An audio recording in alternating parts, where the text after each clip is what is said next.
जय महाराष्ट्र. आज आम्ही कोळशेवाडी हद्दीमध्ये एक 15 वर्षीय मुलीवरती 2 नराधमांनी जो बलात्कार केला त्या बाबतीत आम्ही सिनियर पी.आय.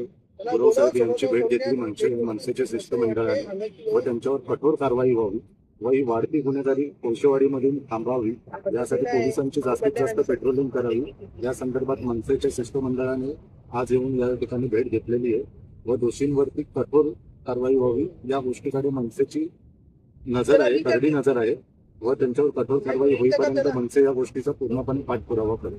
जय हिंद. आम्ही त्या 16 वर्षाच्या मुलीचा जो बलात्कार झाला त्याच्याबद्दल आम्ही गुन्हेगारांना भेटायला आलो तर आम्हाला त्यांनी आम्हाला सांगितलं की गुन्हेगार पकडले गेले आहे. गुन्हेगार जरी पकडले गेले असेल तरी त्यांना कुठल्याही शासनाच्या म्हणजे त्यांना सगळी शिक्षा दिली पाहिजे. त्यांच्यात कुठल्याही माया दाखवून गेले कारण की जी गुन्हेगार आहे ते खूप 50च्या पुढचेच आहे. अशा जर गुन्हेगारी स्थिती आपल्या कल्याणपूरवर वाढत राहिली तर आपल्या पोलीस स्टेशनमध्ये प्रकार हे खूप वाढत चाललेले आहे आणि आपण कुठेतरी कारवाई केली नाही. मनसे नेहमी त्या प्रकरणामध्ये नेहमी पाठिंबा देतात की जे गुन्हेगारी असेल ते पहिले मनसे पोहोचतो मग बाकीचे लोक पोहोचतात कारण की त्यांचं असंच मत आहे. आमच्या राजसाहेबांचं हे मत आहे की गुन्हेगारी पार्श्वभूमीला खोडून काढायचं.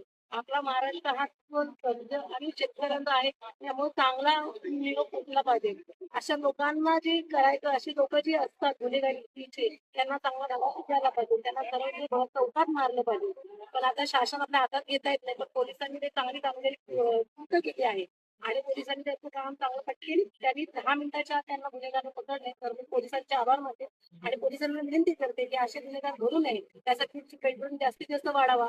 कॉलेज शाळा या ठिकाणी जास्त असावे त्यांना नंबर दिले.